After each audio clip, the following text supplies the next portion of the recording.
अल्लाह ने इन परिंदों को ऐसी आवाजें दी हैं जो आपको हैरान कर देंगी। Number 1, horned screamer. इसकी आवाज सुनकर आपको ऐसा लगेगा जैसे कोई गधा जोर से चिल्ला रहा हो।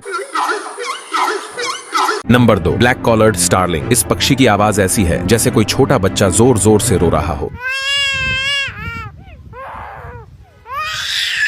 Number 3, lyre bird. ये परिंदा तो मिमिक्री का उस्ताद है। गाड़ी का हॉर्न, कैमरे का क्लिक या किसी और परिंदे की आवाज सबकी नकल कर सकता है। Number 4, Australian bustard. इस पक्षी की आवाज इतनी गहरी और भारी है कि सुनकर ऐसा लगता है जैसे कोई शेर दहाड़ रहा हो। बेशक अल्लाह जबरदस्त बनाने वाला है।